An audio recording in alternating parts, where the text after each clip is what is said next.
What up, what up? All my scientists, my artists, my philosophers, my geneticists, my roboticists, my biologists, my archaeologists, my astronomers. Let's get busy. This has been Busy from the Burbs. Chip. Good morning, good afternoon, and good evening, ladies and gentlemen. This has been Busy from the Burbs at a massive ton. Broadcasting to you from Osaka, Japan. I hope all is well this morning, afternoon, or evening, as the case may be, wherever you are on planet Earth.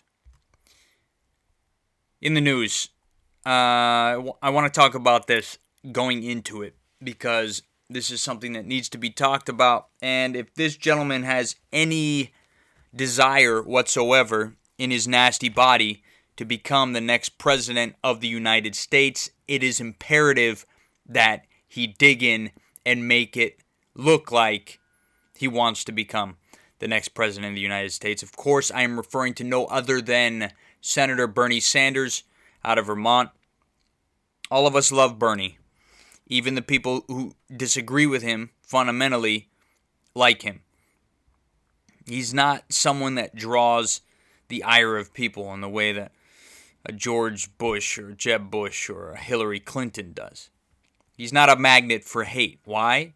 Because his record, dating back to time immemorial, has been one of social progress, equality, and justice. Social justice. We'll be having Harvard professor and author Zach Stein on the program next week. We'll be talking about the nexus of social justice and testing in schools. Social justice is a theme that I'd like to represent insofar as themes are represented on this podcast. Now, I know we talk a lot about technology. We talk a lot about science. We talk a lot about entertainment, things that might be otherwise. I mean, there's no otherwise, actually. Things that are superfluous. You may hear certain individuals' names mentioned, but in jest, on this program. By certain individuals, I mean individuals within the entertainment industry, within the entertainment industrial complex, as it were. But with Bernie, sir, and this message is to Bernie Sanders, you need to take the gloves off. You gave Hillary a hard pass at the first Democratic national debate. You can't allow that to go on anymore. The American people don't want someone who's soft, someone who's going to give these individuals a pass, these individuals who have benefited from the special interests, from the super PACs, from the soft money. The American people want blood. They want someone to smash the edifice of this corruption with such lightning force and such asteroidal impact as to leave it utterly and completely devastated, broken, and shattered into trillions of pieces for the rest of time as we know it. There's nothing that the mob likes more than when the good guy wins. And the bad guys so often win. Obviously, I'm casing this in terms of black and white, some kind of Manichaean interpretation of reality, but we all know that Hillary's not all bad.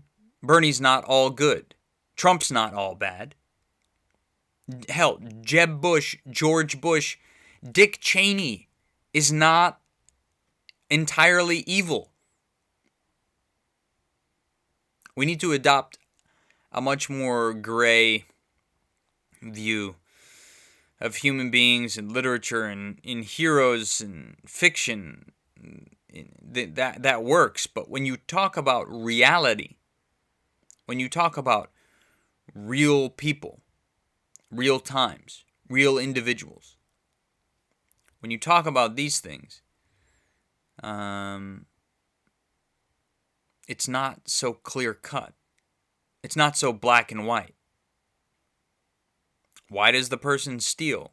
Maybe because he's poor, needs to feed his family. We don't often see that. We tend to leap to conclusions. On the second episode of a British television show called Humans, which is about a near future in which advances in robotics allow us to produce a product, the robot, the android, in myriad form and skin color and body type, who is indistinguishable from human beings. And in episode 2, you have this one escaped android, replicant, who gets picked up by, after escaping her job, which was quite an escapable job. She was a whore, a prostitute at a bordello, at a brothel. She, like the other droids in the television show, has developed a sense of self, a sense of awareness, a consciousness, if you will. And as a result, she begins to have serious doubts about her vocation, serious doubts about being used as a sex toy, and she goes rogue, as I would encourage all androids caught in similar situations to do.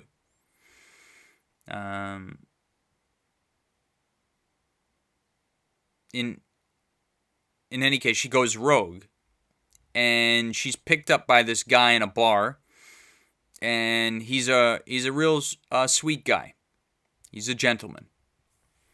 She likes that because she has so rarely experienced that. Most of the time, it's gentlemen coming in, buying her favor, using her droid body to achieve sexual climax, and then in some of the most horrible and kind of how do you say, craven ways, and then just disposing her, right? This gentleman is sweet, he's kind, he's gentlemanly, he's funny. He picks her up. They go back to his house on the first date. I was pretty surprised, but I guess this is what she's used to.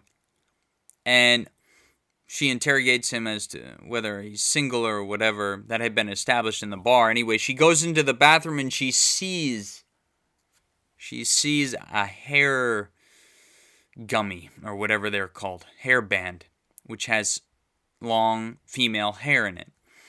She draws a knife from the kitchen and goes into the bedroom where she intends to murder him in cold blood, thinking that he's lying. When she enters the room, he's on the floor picking up clothing. He says, "I'm sorry, I've had my daughter for the weekend. It'll just be a moment. Just give me a moment," as he tidies up the room. She goes back into the kitchen to put the knife away, having made the wrong call, the wrong judgment call. Herein, the android displays an uncanny human-like disposition, reaction, response. We are so quick to judge, and it is so difficult. And we've talked about this in podcasts prior. The knee-jerk reaction is almost impossible to suppress. All you can do is manage it. All you can do is institute measures of control for damage, post priori. You don't have that luxury. You don't have that ability. Evolutionarily, we don't have that ability. And I hedge to say that we don't have that ability. We do have that ability. It's just not a very strong muscle. As much as we would have liked to have thought that after so many hundreds of thousands of years of human evolution, or millions of years, that we would have developed or evolved this ability to a stronger degree, but we haven't. In many respects, we have not. With that said, that doesn't bode so well for someone like a Dick Cheney. Again, it also does not bode so well for humankind, because we fail to realize that we are so much more complex than we are given credit for, or that we are regarded as. We are so much more complex. I've said it before, I would like to see iconic films like Star Wars or The Shining be reshot from the perspective of both the protagonist, the original protagonist, and the original antagonist, reimagining them as the protagonist. I don't think that this has been done. The closest that, and I've talked about this film theory before, this, what you might call, I haven't even developed a language. Inverse proposition. I don't know what to call it. I haven't developed a language to describe this theoretical film set, which would include two films. Identical films in many regards, except for the fact that they're portraying the protagonist and the antagonist completely differently. That the characters who comprise the antagonist in the first film are the characters who comprise the protagonist in the second film. If you are a film buff and you're listening to this, please, I would like to hear a recommendation for a film in which, even if it's not a two-film set, but a film in which the good guy at the beginning of the film and the bad guy at the beginning of the film switch. That towards the middle of the film, there is what you might call in Dungeons and Dragons, they call it alignment. If you're chaotic neutral, chaotic good, lawful neutral, etc., etc. That there would be an alignment switch in the middle of the film, and at the end of the film you have who was once the good guy is the bad guy, who was once the bad guy is the good guy. If you're a film buff, if you're listening, I want the recommendation for that film. If not, I would like to see that film get made. I think it's a great idea. I would love to see Star Wars, the original, somehow reshot, somehow refilmed, somehow represented, recut, such that Luke Skywalker and Han Solo are seen as the terrorists who they are, and the Empire and Darth Vader are seen as the righteous bringers of galactic order and justice that they are. That the stormtroopers are seen as noble defenders of this cause, and that the Emperor is seen as the spiritual leader, a Dalai Lama-like character who is very charismatic. I'm not so sure how the facial structures would change. I think certainly that they would change. In that, if you were to see Star Wars, if you were to consider Star Wars from the fictional characters' minds of the Emperor or Darth Vader, if you were to hear them tell the story, they would not be these physical abominations who are consumed by hatred and any of this. You would see it as these are the authoritarians. This is the Republican Party in many respects. The Empire. The Empire represents, and you've seen this in interviews with individuals like Karl Rove, with any of the neocons, Wolfowitz, who you hear a lot less from recently. Many of the architects of the war in Iraq, you hear this kind of justification, which is actually quite believable when you really stop to consider that Dick Cheney was doing this, or was seeking to go into Iraq. If you just do away with, and it's very difficult to override this, but if you just do away for a moment with his financial interests, with his stock in Halliburton and so on and so forth, if you look at it purely from his perspective, you could see how he was prosecuting this war, according to him, for the safety and the benefit of the American people. For the safety and for the benefit of the American people. In the same way that a Darth Vader or an Emperor Palpatine might think the same. They might make the same justification. They might give you the same explanation, the same excuse, the same reasoning. They might use the same logic. So, I would like to see that. That would be nice. That would be interesting. It just goes to show that we can't be so quick to judge. We can't be so quick as the android to stab that human multiple times and murder him, because we have an incomplete picture, incomplete perspective. And what should scare individuals like, Hillary Clinton, is this lack of evolutionary ability to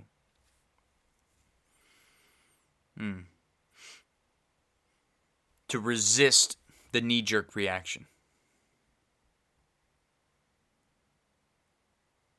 Because, like I said, America wants blood. America wants people to pay for what they see as a contravention of the law.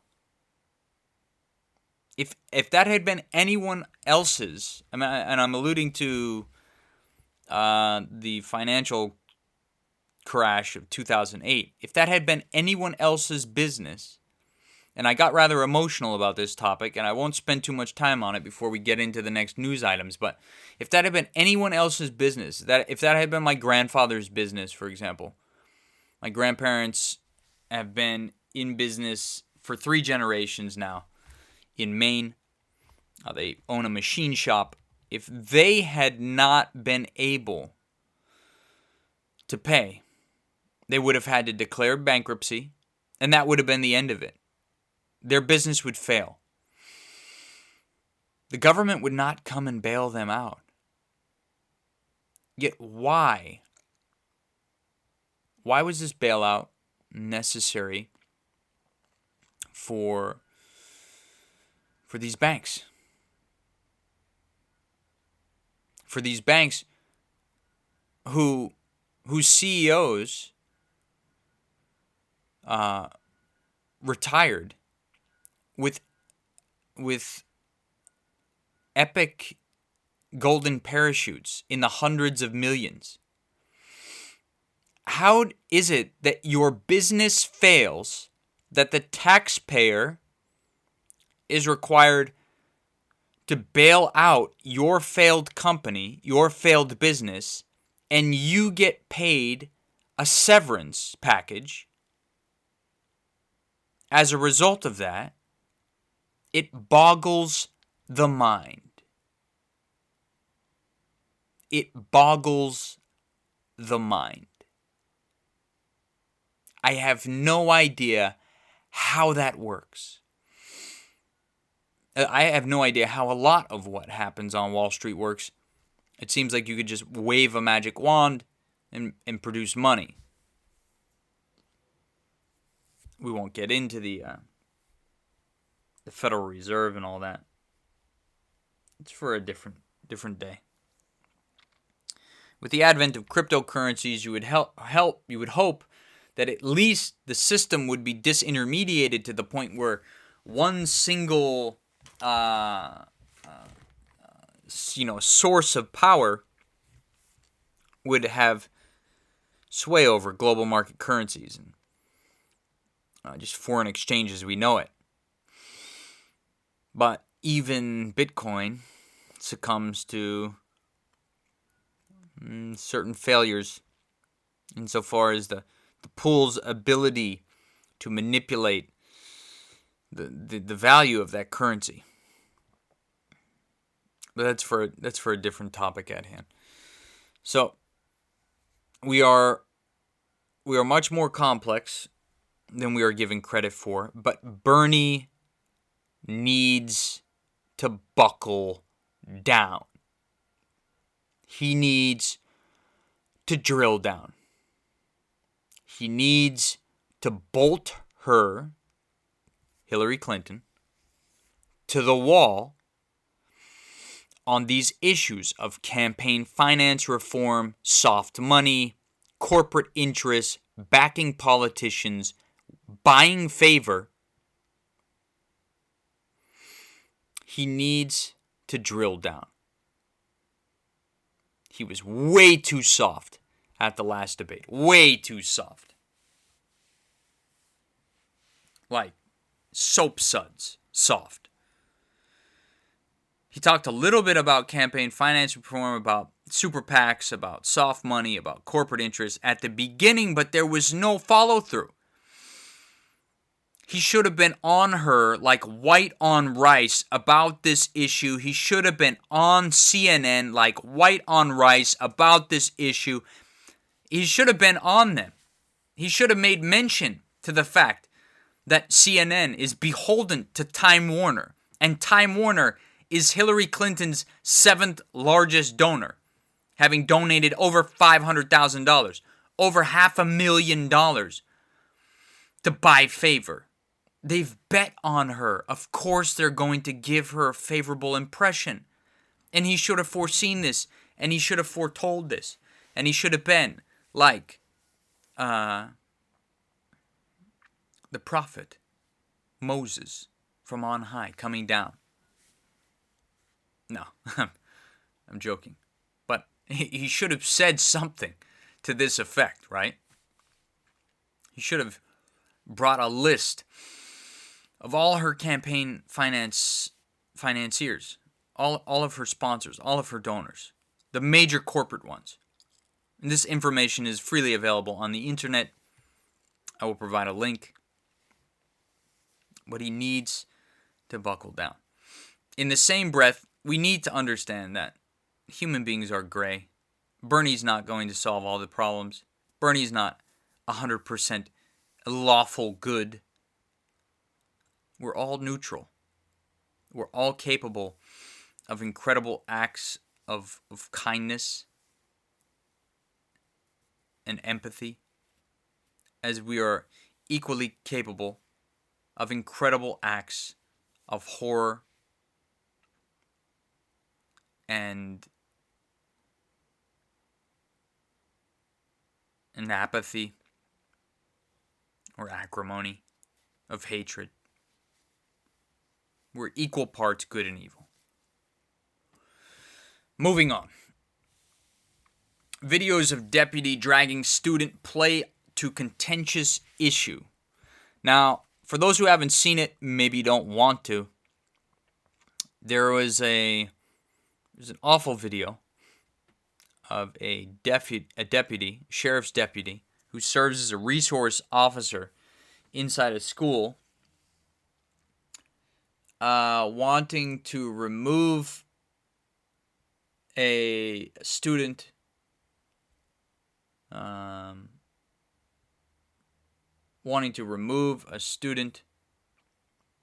the classroom.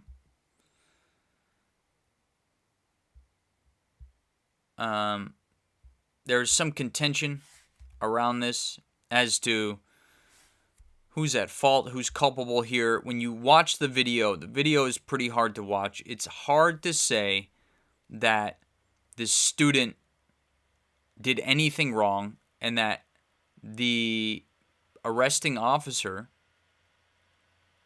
was actually just way too heavy-handed in how he responds to this. There is some talk. I mean, this is a girl. She's like all of 14 years old, for God's sakes. There is a report stating that the officer was punched by the girl.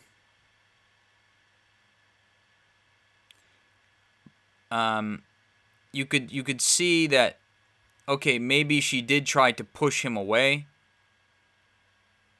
Maybe she did initiate contact there, but there's no cause for that.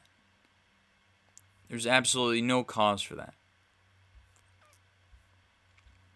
Here we have, here we have an issue in which we just have a teacher unable to manage the situation and escalating it way too prematurely. Presumably, I'm not giving that teacher the benefit of the doubt, only because this is a failure of authority. When you have this kind of situation happen, it's a failure of authority. It's a failure of the people in charge to maintain good order and discipline in their school. And it's unfortunate because we don't know. We don't know how much effort was made on behalf of the student, the faculty, or the police officer involved. And we have a knee-jerk reaction. We see this, it's absolutely heinous. It's such an ugly video to watch. It breaks my heart to see this. And we respond way too quickly. So there's that issue. As administrators, as teachers, as students, we need a new Bill of Rights. We need a new declaration of independence from this kind of behavior, from this kind of school system that produces this kind of abject violence. We need a new kind of school, influenced by Montessori, influenced by the testless, gradeless systems, influenced by a turn back to apprenticeship, a turn back to experiential learning. We are too hamstrung by the testing, which we'll get into next week with Professor Dr. Zach Stein. We need to get away from that. We're self-destructing because of it. No one wants to learn in an environment like that. Teachers don't want to teach in an environment like that, in which you're constantly being judged. You're constantly being tested. You're constantly being assessed. You're constantly being quizzed. And to what end? I empathize with the student who says, why are we learning this? Because it hasn't been clearly connected to some real world experience. I feel like a child could get a lot more out of actually learning to build a program, having an idea. They want to make this app. They want to program this. So actually leading them through how to do that is so much more important than kind of just a basic class in which they're offered no means to kind of explore on their own. There's so much to experiential learning. And if the kid doesn't want to learn it, then they shouldn't have to learn it. We keep trying to fit children, new minds, into these boxes for the sake of some society that we don't even understand very well. And invariably, it's the baby boomer generation who's doing it. They're the ones perpetrating this violence against the minds of our youth. The baby boomer generation who had it easier than their parents, it's been said, and easier than their children. They were literally handed the world on a silver platter. None of them had to work for it. Next news item. China says it warned and tracked U.S. warship in South China Sea. China wasn't going to do shit. We're going to steam through that area. We're going to claim that, and really, it's not a victory for us either. It's kind of ridiculous, kind of absurd. We say, oh yeah, well, we're able to operate in contravention of any Chinese law. We don't recognize it. But little does anyone know that area, in all areas, within 15 miles, I guess, of the shoreline, are allowed safe, or I'm sorry, I forgot exactly what the terminology was. I believe it's called international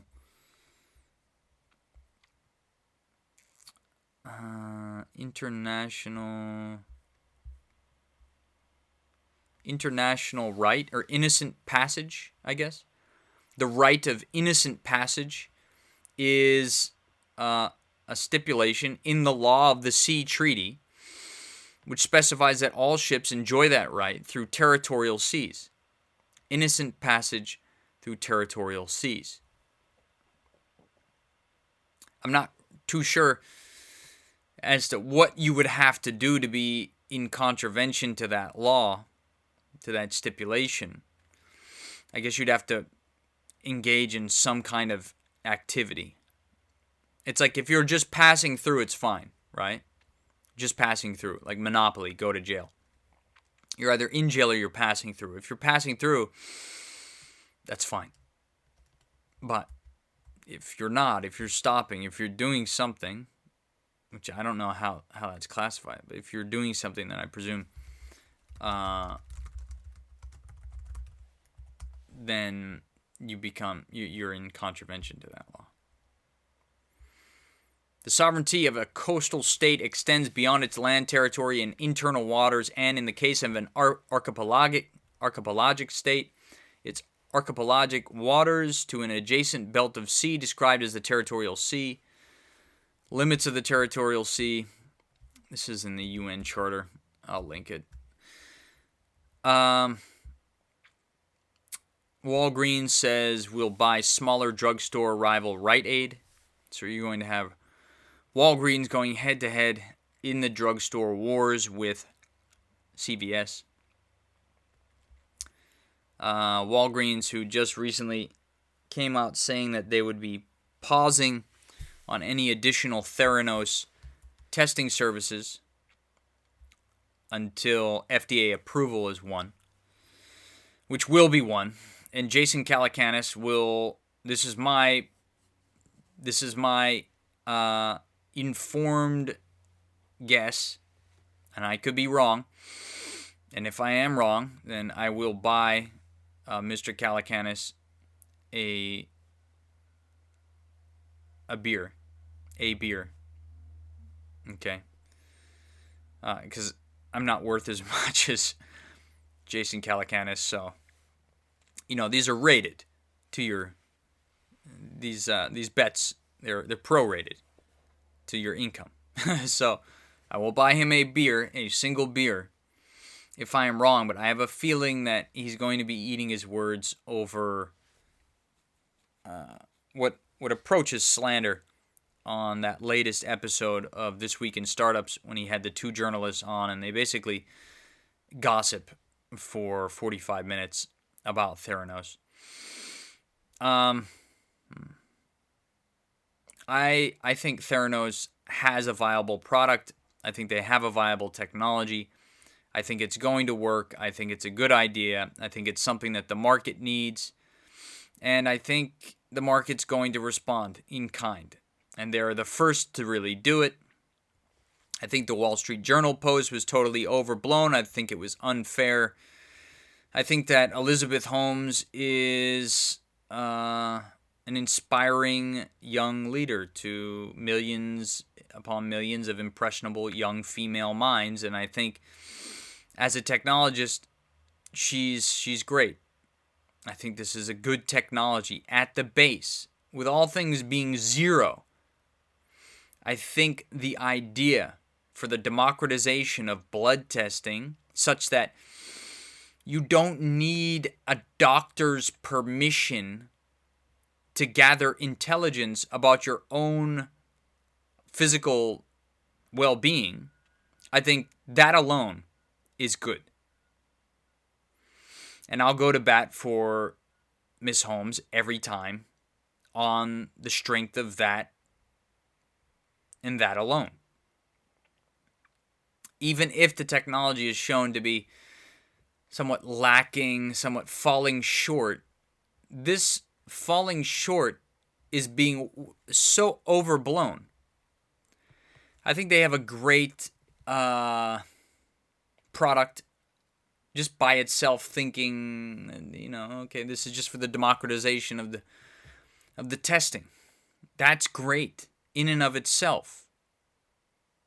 I don't know why the media has been so quick to jump on her and beat her up over this.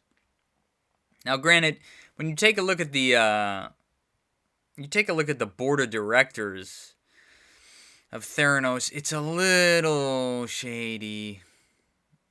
It's a a lot of lawyers. It's a lot of ex-Washington people, Washingtonians. I don't like that. Anywhere that there's politicians, I immediately become distrustful. As was the case of that senator from California who tried to ramrod all of that anti-free use legislation through Congress. Was it Dobbs? No, that's Lou Dobbs. I forgot. His name is something like that. And then he turns around and becomes the chief lobbyist, the chief lawyer representing the RIAA or the MPAA in Washington, trying to further sway our government to tighten already extraordinarily tight copyright laws. But anyway, Walgreens says we'll buy smaller drugstore rival Rite Aid, so you're going to see this war on between CVS and Walgreens. Jason Chavetz moves to impeach IRS chief. The Republican chairman of a powerful House committee moved Tuesday to impeach the head of the Internal Revenue Service, saying he violated the public trust and obstructed congressional investigations. So that might happen. The Republicans have a lot of power in the Congress, enough so to get the Benghazi hearings. Of course, and I'm not defending Hillary. I'm the first to point out all of her flaws. And I think she's a terrible choice for president. And I don't endorse her at all. So much for fair and balanced. I mean, I never claimed to be a journalist. This was always kind of meant to be opinion based.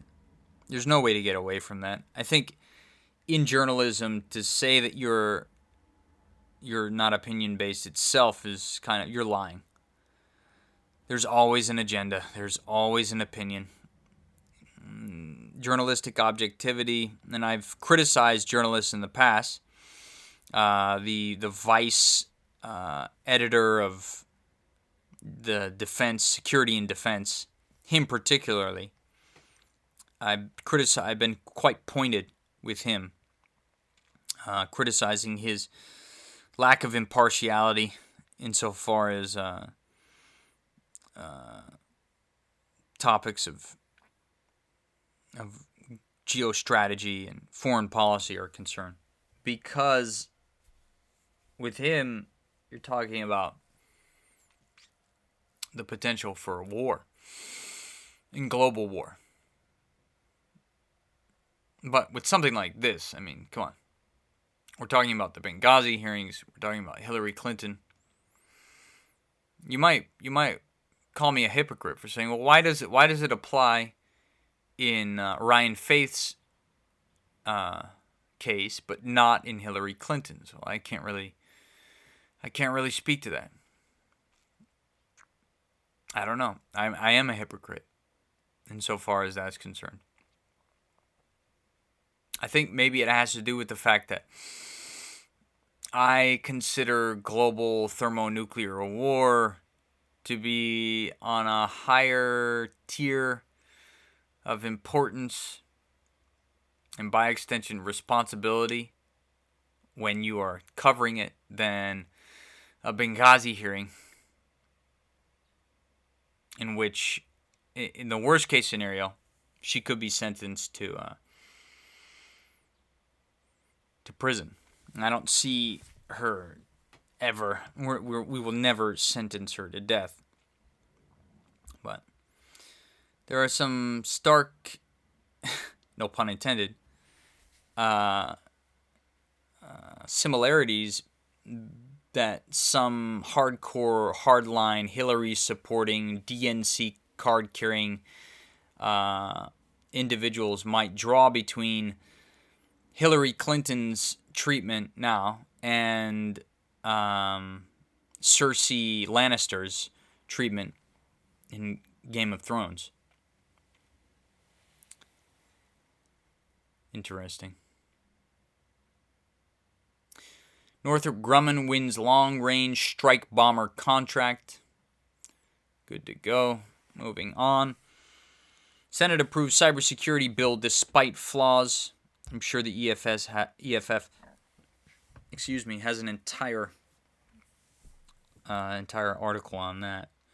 Something to look for. The Roots are inducted into Philadelphia's Walk of Fame. That's long overdue. And here's another Hillary topic. Hillary Clinton falsely calls Bernie Sanders a sexist. I don't know if any of you have seen this story where Hillary tried to latch on to something that Bernie said about shouting, that there's no need to be shouting over gun control. And like Bernie says, and this is the truth, that there's no need to polarize this argument any further. To politicize this argument any further does a disservice to the American people and the debate in general. That there is people such as myself who are very much against mass murders, but are very much for Americans being able to retain their Second Amendment rights.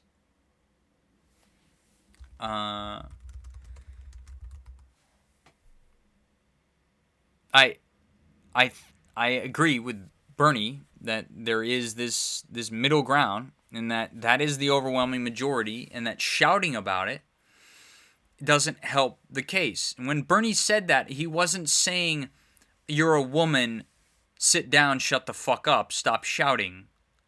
No. Only a misogynistic fucking idiot would say that. And Bernie is the furthest thing from that. Hillary is fighting for her political life. And you've seen the media turn on her a little bit as far as this is concerned. If it's CNN, don't look to see Hillary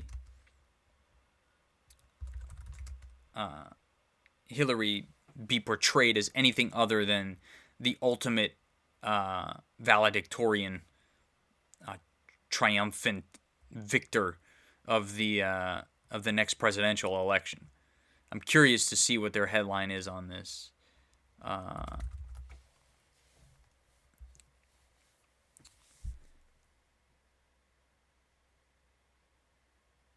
Sanders saying, "I am not shouting at Hillary Clinton." That's interesting. They have another headline here. Bernie Sanders responds to Clinton's sexism claim, and another quote, "No more Mr. Nice Guy." Bernie Sanders' criticism of Hillary Clinton is quote unquote sexist. Bernie Sanders is battling Hillary Clinton for the Democratic presidential nomination, but he's defending her trustworthiness, saying the former Secretary of State is facing sexist criticism. I love how they're spinning this. They don't say anything about the fact that Hillary is kind of implying that Bernie, by saying we shouldn't shout about gun legislation or gun control, is being sexist, when in fact that's exactly what she was alluding to. It's so mixed up. What else do we have? Slash and Axl Rose talk about Guns N' Roses' new album, tour brewing up. That could be pretty interesting. They were always the nucleus of that group. Slash and Axl talking about getting back together could be pretty huge. We'll see where that goes, if it goes anywhere. Buckethead, who I had accused of using machine learning algorithm to generate as much work as he has. I say that in jest, kind of half in jest. Was the one-time guitarist for Axl Rose, but at this point he's changed the Guns N' Roses lineup so many times that it's difficult to see. It's difficult to see the original band, which was never really original. They had replaced the drummer or the bassist early on. I think during the Use Your Illusion phase, it's difficult to see them ever coming back together the way that they were during the Welcome to the Jungle phase or November Rain phase or whatever. So there's some other news items here. Becoming Human is Quantic Dream's next game. Quantic Dream's game designer David Cage announces Detroit Becoming Human is the developer's next project, showcasing a trailer at Sony's Paris Games Week press conference. And it looks really impressive. I don't know what's going to happen when the VR technologies come online in earnest. Right? When is Oculus Rift set to be released? Q1 2016. So we're seeing the specs for it right now. Of course, we also have the Google competitor. There are a number of... This is the next real intense battlefield for technology. If we thought that the smartphone wars were impressive, the VR, the battle for the VR market is going to be legendary, and this technology is going to be incredible, and it's a great time for consumers, and I'm excited to see which platform emerges as the industry standard. You know, there's going to be an iPhone in there somewhere.